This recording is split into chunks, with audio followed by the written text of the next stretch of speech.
Hello and welcome, everyone. My name is Hershey, and I'm currently a lead product manager at Big Growth. Utilization of technology and keeping up with marketing trends is something that I've had great interest in. And in this current economic environment, I know a lot of us have been curious to know about the impact of the economy on the complexity of our MarTech stacks. So, to help me get more insights on this topic, I'm very happy to have not one, not two, but actually three guest speakers today who have immense level of experience and knowledge in the field of marketing as well as data. First up, we have Amy Abascal that has spent the last 2 decades building repeatable, predictable pipe for B2B SaaS companies from seed startups to Fortune 100. She specializes in MarTech, marketing operations, analytics, as well as digital marketing. So welcome, Amy. I'm so happy to be here. Thank you, Hershey. Next, we have Taran, who is a serial entrepreneur with over 23 years of experience and has held various leadership roles across B2B and e-commerce, including companies such as Trend Micro, Bird Eye, Cvent, and i2 Technologies. Last but not the least, we have Arpit, who's had over 16 years of experience across data analytics, marketing, and digital business transformation. So thank you guys for joining. Thank you. Thank The you. pleasure is all ours, Hershey, and thank you for doing this. Awesome. So let's dive straight in. I know, Amy, you've had a lot of experience, over 2 decades of it, in the field of marketing. So maybe you could describe the evolution of the MarTech landscape just to get us all started. Sure. I mean, when I think about this, I think about Scott Brinker's work with Chief MarTech. Started, I don't know, 10 to 12 years ago, putting out an infographic every year about how many tools there were out there. And when he first started, it was a couple of hundred. I think it's grown exponentially over the years. I would say about every 2 to 3 years, there's a prediction that you'll see a lot of mergers and acquisitions between these tools. And I don't think nearly as much of that has happened as we expected. So the reality is there's a lot to pick from out there, and it can be a little overwhelming to know where you should spend your money. Definitely. And Taran, what are your thoughts on the current, the modern MarTech landscape? Would you agree with Amy about the tools available? Absolutely. I think, there has been always, it has been an ever exploding situation. Marketers get bombarded with all the new choices, whether it is marketing automation, whether it is social selling, whether it is, content marketing, you name it. And there's like dozens and dozens of tools that are out there. And it really becomes very hard to make the choices. And a lot of them are very expensive as well. And it's not just, the direct cost of buying the tool or subscribing to it. It's also the total cost of ownership. So a lot of times marketers, when they're talking about the complexity in their MarTech stack, the one thing they forget is the skills that are required to make that MarTech stack work. And traditionally, the skills, the technology skills that are required were not really available within the marketing teams. So that's a very, very important aspect as well. So, one, the complexity, the number of tools, the choices has increased tremendously. And in parallel, the kind of skills that are required to, make these tools work together are extremely challenging, complex. So that's my view that, it's not just the complexity of the number of tools, but also the number of skills that you need to make it really work. Yeah. And as you mentioned, certain of these do not really always include the total cost of ownership also. And I guess in this economic environment, given the conditions right now, Arpit, what do you think has been sort of the impact on MarTech? Yeah, I think like marketing holistically, I would say has become a lot more technical, and you cannot get the excuse that I'm not a technical person, I'm part of marketing. And the way I see the new MarTech ecosystem is what I call Mac plus AI architecture, which essentially is microservice based, API first, cloud native, and headless.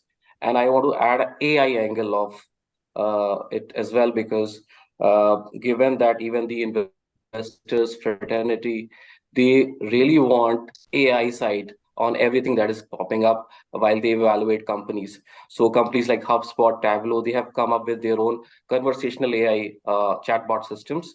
And what it really allows you is to help you really talk to your first party data, just like you do with ChatGPT.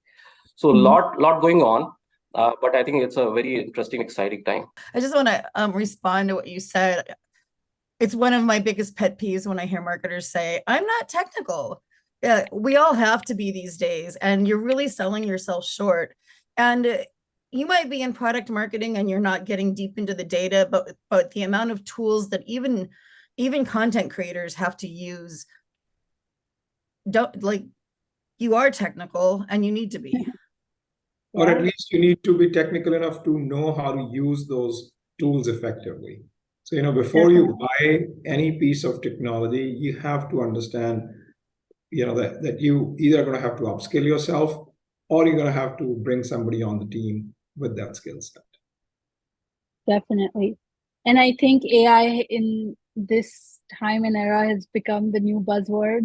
I think that's something, especially Gen AI, has been the new focus. So, despite of what field you're in, even if it's not marketing, it's time for everybody to sort of skill up and be able to utilize AI and technology, at least the basic understanding of it, to employ that into their daily lives and their jobs. I guess this is a good segment to sort of move forward. I recently saw Gartner's study. It was a marketing technology survey that points out that enterprises only use 33% of their MarTech capabilities, which has gone down from 42% in 2022.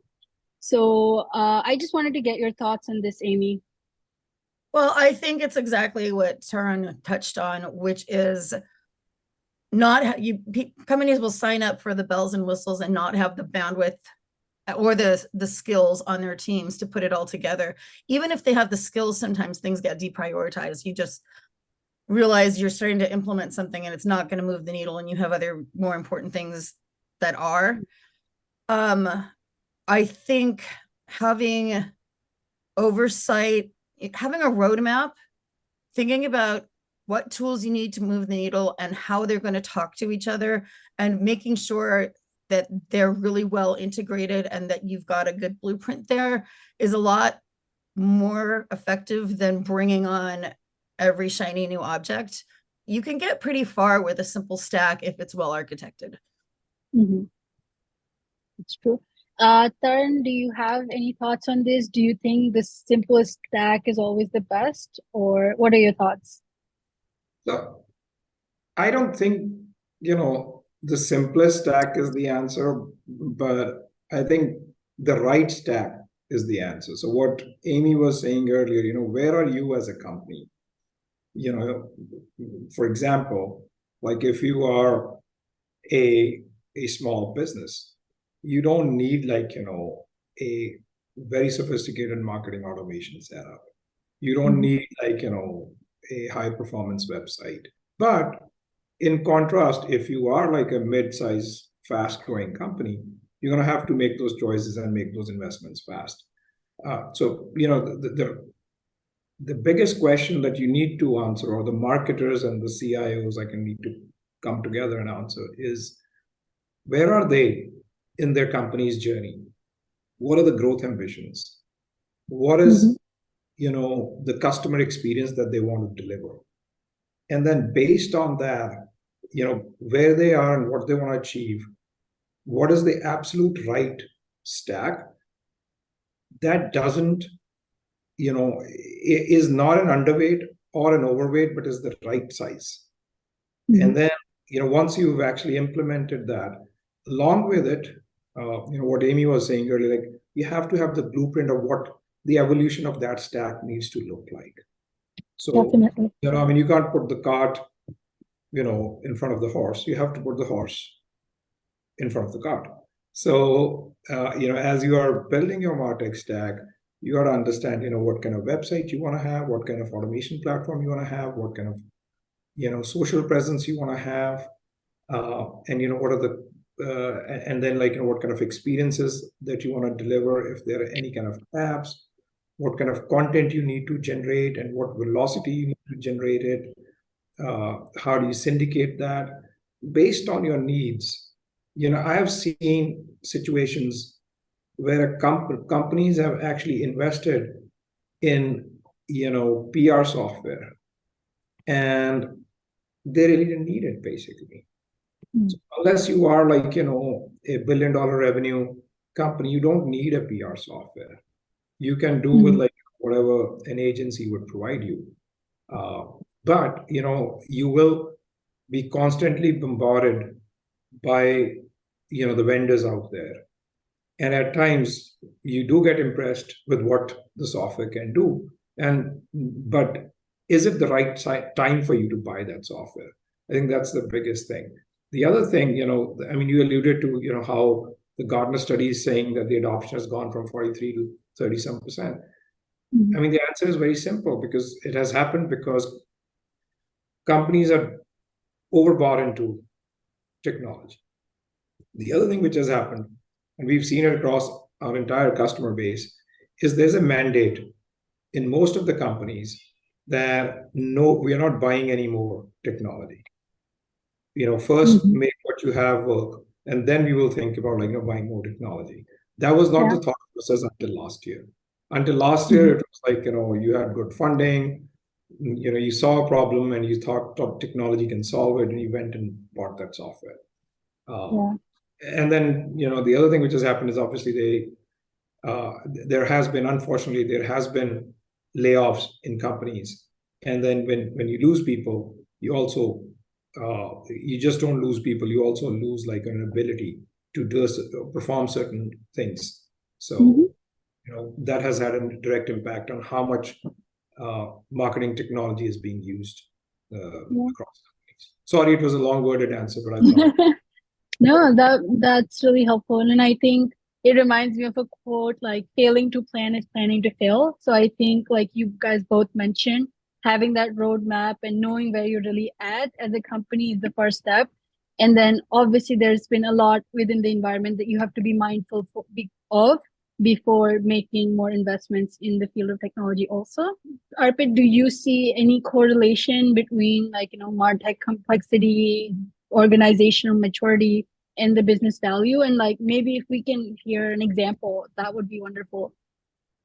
Yeah, definitely. I mean, like you mentioned, that close to 11,000 MarTech systems are officially there in the latest report, and 1,800 of them were the net new entrants. And it's not stopping. And typically, a given enterprise will have like 90 technology systems that they will use within marketing. So obviously, like the other people mentioned, I want to echo on the same point, which is we need to understand the organization maturity. And basically, we need to just think by use cases, like what exactly the use case we are solving for. In fact, I did a blog post on organization maturity framework if they really want to really up their game in marketing analytics, specifically within the MarTech ecosystem. So typically what happens is that you would like to get a full-blown marketing attribution platform that does media mix modeling, that can do some AI work. And it doesn't really happen like that. You got to have some foundational work done before that. And then you can always pinpoint that this system has a limitation, or there is a data gap, but you got to start from somewhere. And then a good starting point, if you like just starting in the marketing and you probably activated Google Ads or a couple of other ad platforms, even like channel reporting at the individual ad platform can give you at least a good start, so that your ad platform systems can get that signal and you can optimize your campaigns. But as you mature, you can actually go with tools like Google Analytics, where and you have like ability to do single touch attribution. But as you Mhm. understand this data and its importance, you can pivot to multi-touch attribution models. You can add a layer of intelligence where you can do some self-reported attribution. I think that is also getting a lot of traction because that gives you a first-hand input from your customers, like how you came to know about your brand.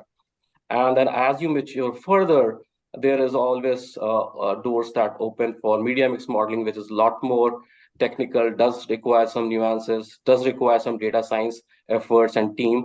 So you got to understand that it's not just a tech that you bought, it's a whole solution that will require process, people, and then the technology, all three taken together. So I'll share that blog post in the description, but I think that's how you have to approach each use cases.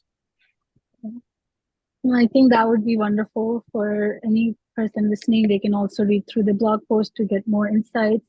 I think I think just I would to like follow to up. add, sorry. Yeah. I think I would like to add, I think Arpit mentioned about analytics. And I think it's very important. Anything that you're implementing, you have to make sure that you're able to measure the outcomes. So, before you buy any technology for your marketing process, you have to outline what is expected and what is the outcome that you think you would get. So whether it is about improving efficiency, whether it is about being able to increase the reach of your content, and then make sure that you have a process to measure back and see if you have been able to achieve those results. Because that's the other thing is a lot of times the marketers lose the battle, when it comes to budgets and trying to implement new technology, is that, hey, you have all this technology, tell me what are you doing with it? So, if we have very clear answers, like, okay, I bought a content distribution platform, and once we implemented it, the content consumption has increased by 3x. It becomes a lot more easier conversation beyond that point. Or if you implemented analytics, and typically what you expect from analytics is you're going to be able to see what's working, what's not, and you should be able to drive more efficiency. So, I mean, our platform, Big Growth, we're seeing that average customers is saving 30%, or driving 30% more efficiency once they've implemented it. So if you've done it right, the conversations are a lot easier. And, it also is important and irrespective, even if you don't succeed, you would like to know, if it worked or not the way I wanted it to.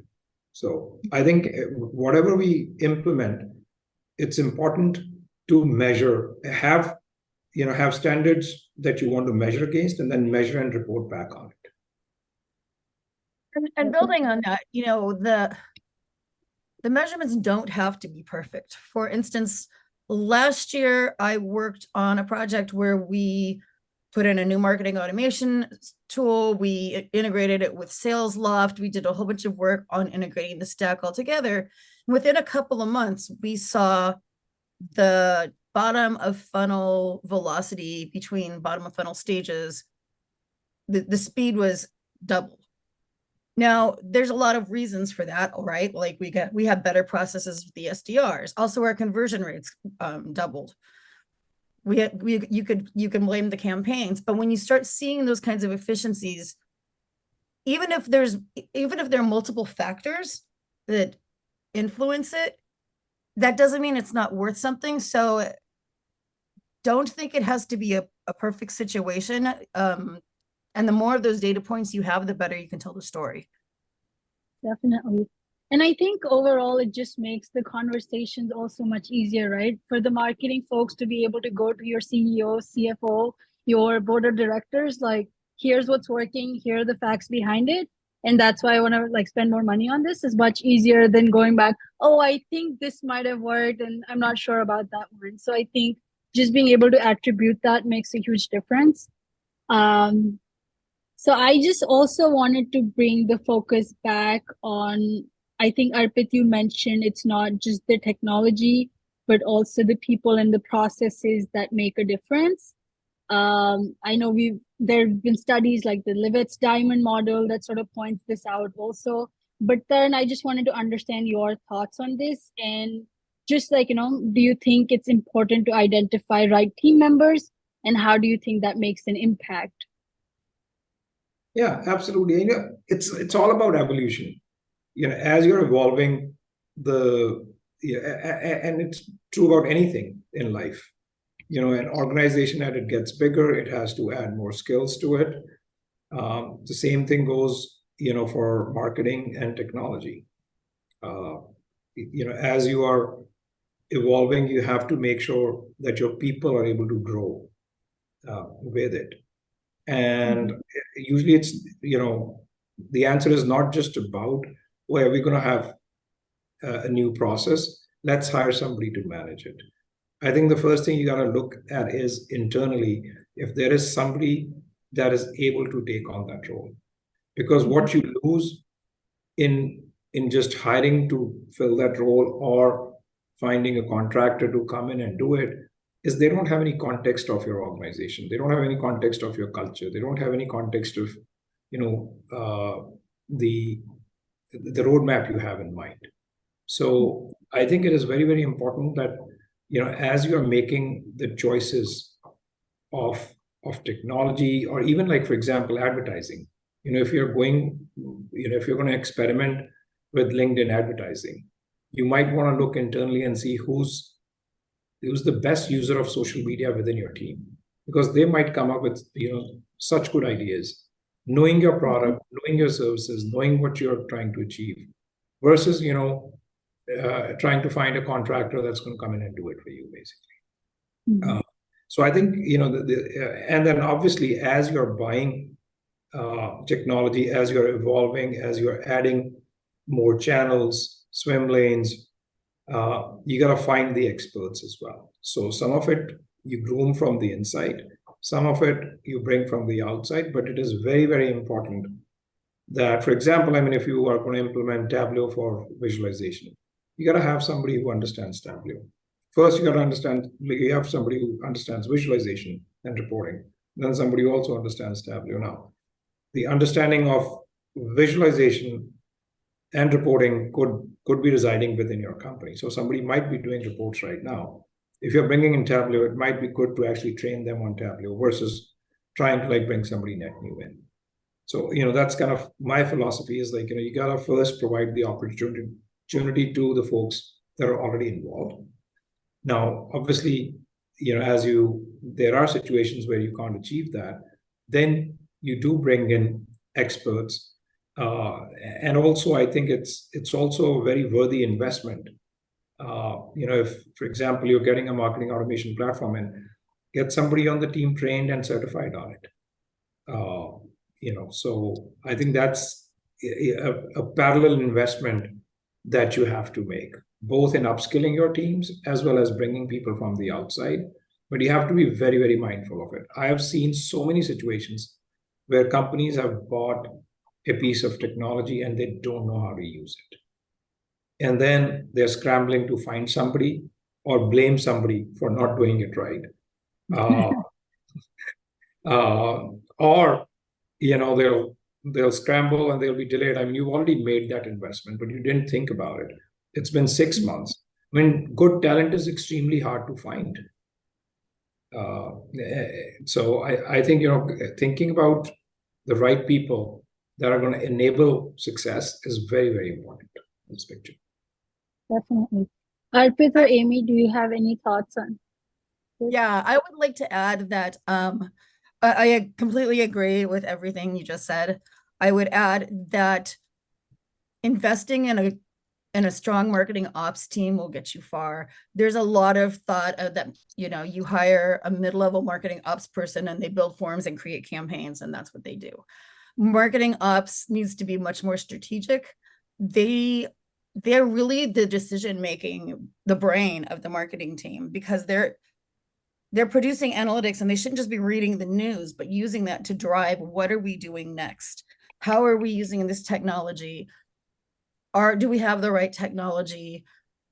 How are we testing and iterating our campaigns? Are they working? That level of strategy, I think is really critical to success with the tech stack, with your department in general, with credibility in the C-suite? You know, I would like to interject here and say absolutely, that's a great observation, Amy, because marketing ops is the brain center of your marketing organization. And until recently, when I say recently, maybe like 5, I mean it's a very new role and department as well within marketing, and maybe 2 decades old, but really took center stage in the last 10 to 5 years. But it has like I said, it's the brain center. And finally, we are seeing that it's getting the kind of importance that it needs to get in the overall picture. Like, we're seeing there's been a lot of evolution of new roles as well that are directly linked to the marketing ops. And finally, like revenue ops or sales ops and marketing ops is coming together, and revenue ops is kind of the new coined term. But I think with that, because marketing ops is directly impacting, not all of marketing is impacting revenue, but marketing ops is the one which is actually doing a lot of the measurement, driving a lot of the efficiency, and they are now actually finally getting their due in terms of importance. And I think every company needs to adopt that. Understand that marketing ops is the brain center, and you gotta give it the level of importance that it deserves in the overall picture. Yeah, just adding to it, like we talked about Scott Breaker, and he has a MarTech law, which says that in the principle that while the changes in the technology occurs very fast, organization has to do a catch up. There's a lag between what the latest and greatest you have and how really your organization is well prepared. So I think what we really need is doing some forward investment in terms of enabling your people with some training. So obviously, like the whole AI buzz is there, but are you really prepared for it? Have you really enabled your existing development and data engineering team? So these are some of the questions we have to ask. That's like uh, pretty much required to be relevant in the current context. No, that's awesome. And I think this entire discussion has been super insightful. I know we started off with just discussing the MarTech landscape and then dived more deeper and deeper into the different aspects of it. So I just wanted to say thank you to each and every one of you for taking the time to do this with us today. Any closing last thoughts that you guys might have, or any last points for our listeners today? The one thing I would like to say is, marketers, they do an excellent job of telling the story to the outside universe, but a lot of times they don't tell that story well enough internally, or their own marketing success story internally. I think that's one thing that every marketer should do. Share the success that you're having, measure the impact that you're having, and tell that story internally, so that everybody around you realizes the value that you're bringing to the table. I think that's like one thing I felt like, in the overall, like, the overall context, marketers are great at acquiring customers outside of the organization, but they are not able to, like, impress people inside. I mean, there's always like talks about, how sales and marketing can never come together. And there's always a question about, I think it's just an outcome of not being able to tell that story well, and not having the metrics and the measurements in place to tell that story. So, investing in that is extremely important. If you're having success, measure it. And if you have measurable results, share it with the world. Tell everyone that you've done an amazing job with this campaign. You've done an amazing job with this investment that you made. A lot of times you're just shy to tell that. Amy, what do you think?